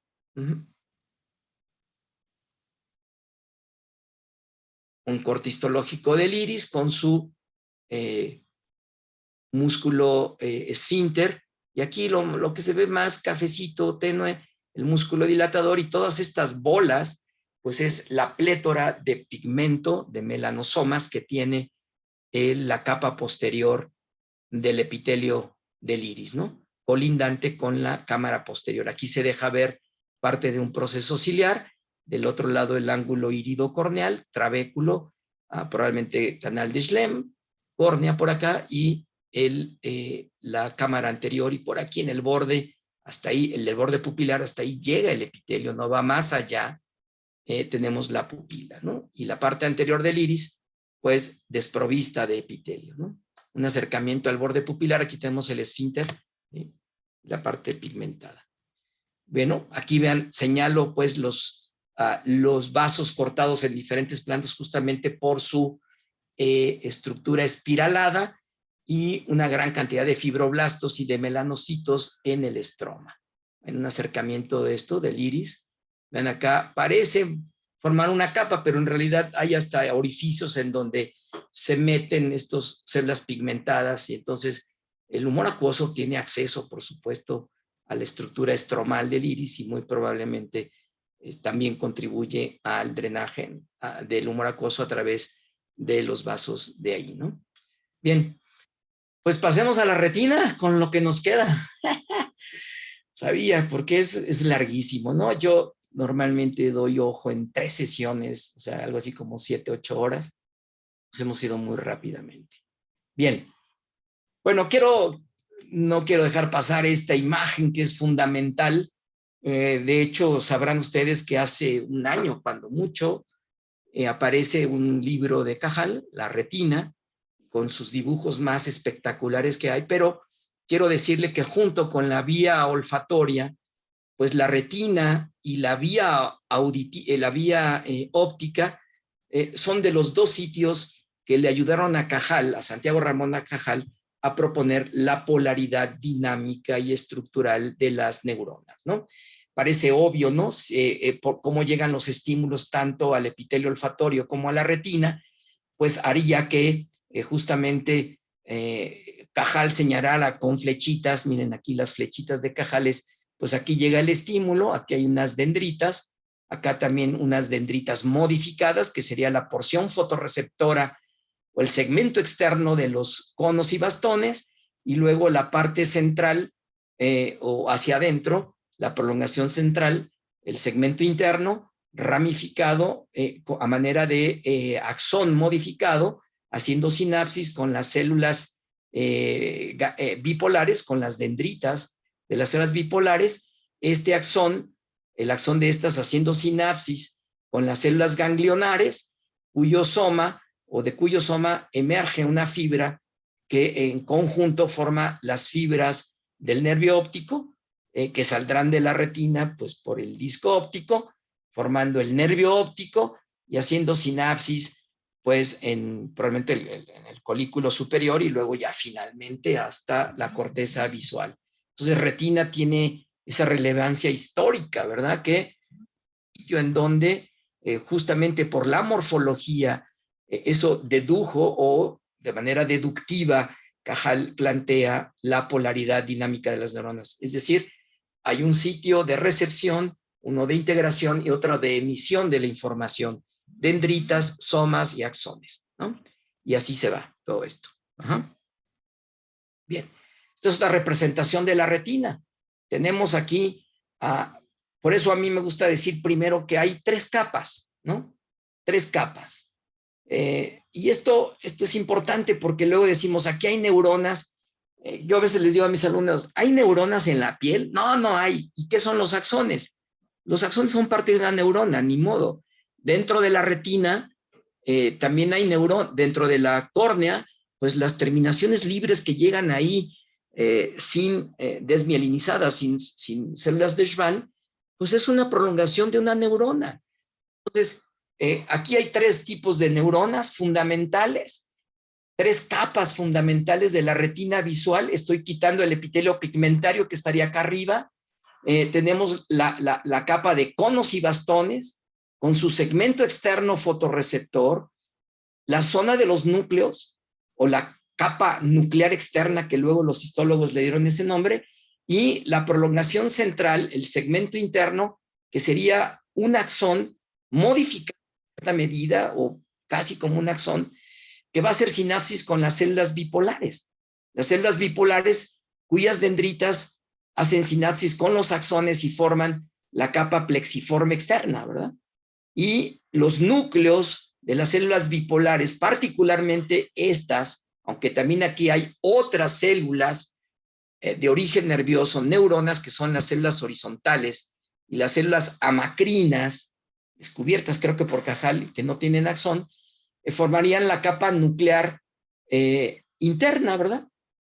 Ahora, la sinapsis entre bipolares y axones de bipolares y dendritas de ganglionares, junto con dendritas de amacrinas, formarían la capa plexiforme interna, y los somas de las células ganglionares, lo que llaman la capa de células ganglionares. Finalmente, o casi finalmente, los axones de estas células ganglionares formando la capa de fibras del nervio óptico, que eventualmente desde la hora serrata hacia el disco óptico, sumando para salir por el área cribosa de la esclera y formar el nervio óptico. Y finalmente acá, en rayitas, la membrana limitante interna, que es esa membrana basal que era externa cuando estamos en el nivel de vesícula óptica, quinta semana, y se hace interna en la invaginación para formar la copa óptica, y que finalmente limitará a la cámara vítrea como membrana limitante interna, ¿sí? Esta rayita, puntitos que pone Cajal, son pues las uniones tipo desmosoma que se dan entre fotorreceptores y una célula glial que está atravesando todo el espesor de la retina, que son las células de Müller. Y este aspecto al corte parece una membrana, y alguien le puso membrana limitante externa, ¿verdad? Faltaría entonces acá arriba el epitelio pigmentario de la retina, con unas prolongaciones citoplásmicas que envuelven a la porción fotorreceptora, estas prolongaciones con una gran cantidad de pigmentos que envuelven a los fotorreceptores, pero que entre ellas no se da una unión intercelular tipo desmosoma, hemidesmosoma, comunicante de ningún tipo de las uniones intercelulares típicas, ¿no? Es producto de este espacio intrarretiniano embrionario, y queda como un espacio importante en la función que se da entre sobre todo en la sesión de vitamina A, que se da entre el epitelio pigmentario de la retina y la retina misma, ¿no? Bien, amigos, pues fíjense que quizá tenemos que dejarle aquí. Tengo clase a las 11 de la mañana, y bueno, a los organizadores les ofrezco, si se da la oportunidad, de dar una parte exclusiva de retina, pero no quería dejar pasar este asunto de las capas retinianas, porque pues justamente es de lo más relevante en términos morfológicos, ¿verdad? Aquí están las 10 capas: membrana limitante interna, fibras del nervio óptico, células ganglionares, aquí están, la plexiforme interna, un sitio de sinapsis entre ganglionares, bipolares y amacrinas, nuclear interna, los núcleos de las células bipolares, de las células horizontales y de las amacrinas. Luego la plexiforme externa, que es un sitio de sinapsis entre el segmento interno de fotorreceptores, que estaría hasta aquí, y las dendritas de las bipolares y de las horizontales. La capa nuclear externa, que son los núcleos de conos y bastones, la membrana limitante externa, esta imagen que se forma, que es por la unión de uniones intercelulares, y la porción que le llaman de conos y bastones. Bueno, también este es cono y bastón, y acá hay cono y bastón Por eso a veces no me gusta lo de las 10 capas. Yo diría la capa de la porción fotorreceptora de conos y bastones, ¿no? O del segmento externo fotorreceptor de conos y bastones, la separación que se da en la técnica histológica frecuentemente entre esta porción fotorreceptora y el epitelio pigmentario de la retina, y finalmente aquí la membrana de Bruch, esta membrana de Bruch que les decía es como un sándwich de colágena entre dos membranas basales, la membrana basal del epitelio pigmentario y la membrana basal de los capilares trados de la lámina coriocapilar de la coroides, ¿no? Y bueno, aquí está esta relación entre las neuronas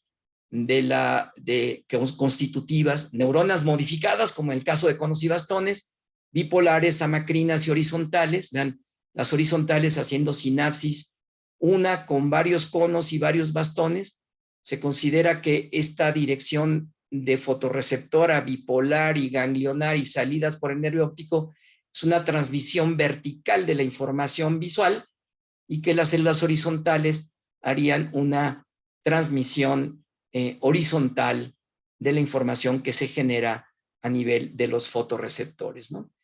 Le dejo aquí para dar tiempo quizá a algún comentario y poderme desplazar al salón de clases que ya me esperan allá. Muy bien, muchas gracias, doctor. Si alguien tiene alguna pregunta, por favor, levante la mano para que le pueda dar la palabra.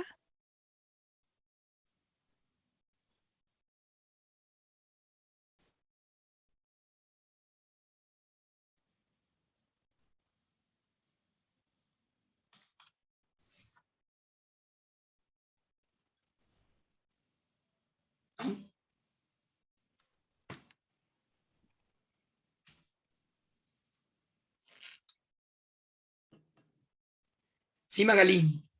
Valeria, por favor. Hola, doctor. Yo solo quiero agradecerle con mi viva voz por su clase. Estuvo muy, muy interesante, muy completa, de verdad. Muchísimas, muchísimas gracias. Al contrario, Magali. A usted. Gracias. Muchas gracias, Magali.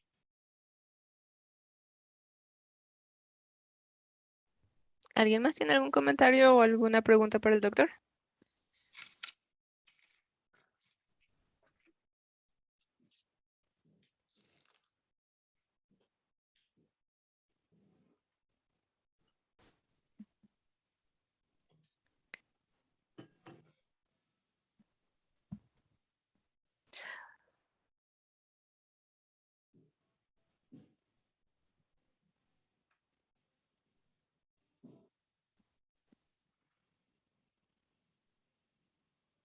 Pues creo que ya Yo creo fueron que no, todas ¿verdad? las preguntas. Sí. Bueno, comentarios. Le quiero agradecer, doctor, por su clase. No, al contrario, y quiero agradecer a Valentina, que creo que ya está aquí, como parte de la organización de este curso. Y bueno, dejo ahí la idea de si hay oportunidad, si alguien renuncia de los ponentes, que estoy por la gran calidad de ellos, en un perfil muy bueno, pues yo me avisan y doy esta parte de retina con más detalle incluso. Sí, muchísimas gracias, doctor. Muy bien. Muy agradecido a todos ustedes, ¿eh? Ahora, para los participantes, por favor, no se olviden de llenar el registro que les mandé por el chat para tener sus mails. Y la evaluación se los voy a mandar a los mails con los que confirmaron el registro. ¿Alguien tiene alguna duda?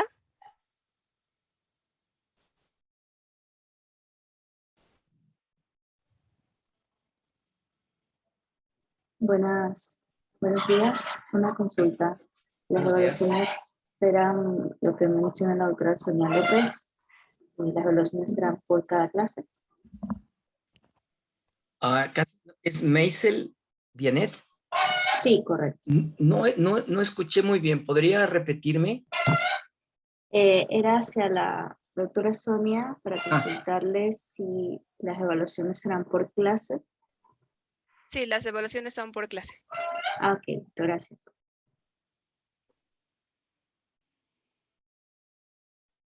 Muy bien. Agradezco de nuevo esta invitación. Es un gran reto hablar del ojo en 2 horas. y reitero mi compromiso de, si hay oportunidad, regresar con usted. Muchísimas gracias, doctor. Muy bien. Espero que todos hayan disfrutado esta primera clase y los veo la siguiente semana. Muchas gracias. Muchas gracias, Sonia. Muchas gracias, doctor Armando. Gracias, Oscar, y muchas gracias, Jonathan. Muchas Doctor gracias. Armando, muchas gracias, como siempre, por la disposición. Creo que ya nos conectaremos con todos de acuerdo a lo que se tenga que hacer con los registros. La doctora Sonia ya nos está haciendo el favor de coordinar. Doctor, nuevamente muchas gracias, como siempre, por la cátedra. Y un gusto saludarlo como siempre. Y, bueno, cualquier cosa, por favor, seguimos en contacto. No se pierdan. Ya haremos las evaluaciones pertinentes con el doctor Armando. Ya si nos manda el mar de preguntas que va a ser pertinentes para la evaluación, pues ya lo haremos y estaremos enviando todo lo necesario para que se estresen haciendo un examen, ¿de acuerdo? Ustedes me dicen cuándo mando eso. Si voy a participar, yo les mando un examencito. Perfecto, perfecto. Bien, Bueno, muchas gracias, doctor. Sonia, te dejo la palabra. Muchísimas gracias. Gracias. Chao. Gracias, doctor. Pues eso ya es todo por el momento, a menos que alguien tenga otra pregunta o alguna duda acerca del curso. Gracias, todo claro. Muy bien. Tenemos una persona que dice que se registró y no le llegó ningún mail y preguntan hasta cuándo se puede hacer la evaluación. La evaluación va a estar abierta toda la semana desde que les mande el mail hasta el inicio de la siguiente clase.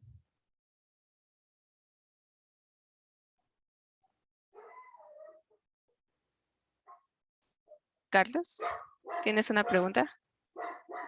Sí, buenos días. Mi pregunta es si la clase siempre va a ser a esta hora. No, dependemos de los horarios de los doctores que están participando. La mayoría de los doctores nos han confirmado en un horario de 10 de la mañana, con un Ok. máximo de 2 horas de clase.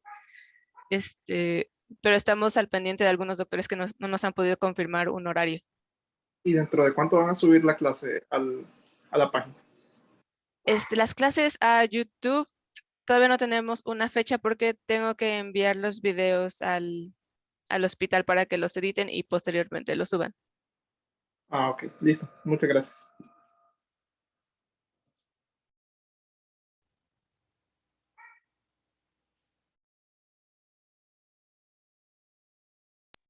Ok, ya no hay dudas respecto. Entonces, Sonia, Valentina. Entonces, si a todos los que están ahorita en la sesión, bueno, nos estamos viendo en la próxima. El siguiente jueves ya les haremos llegar justamente el QR o en este caso el link de acceso con todas las funciones. Y también cualquier cosa que les tengamos que comunicar, bueno, gracias al formulario nos vamos a estar conectando con ustedes vía electrónica para cualquier cosa. Sonia, Valentina y a todos los que están ingresados, muchísimas gracias por el apoyo y por justamente este curso. Y bueno, bienvenidos a todos, nos estamos viendo en la próxima sesión. Muchas gracias. Y a los que no les llegó mail, por favor, chequen en la confirmación de la inscripción que hayan escrito bien su mail. Porque cuando envié las invitaciones sí me mandó Google que había mails que estaban mal escritos.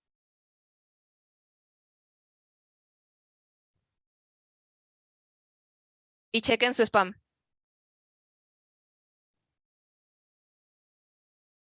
Bien, entonces muchas gracias, quédense todos, nos vemos la próxima semana. Nos vemos la próxima semana. Hasta luego.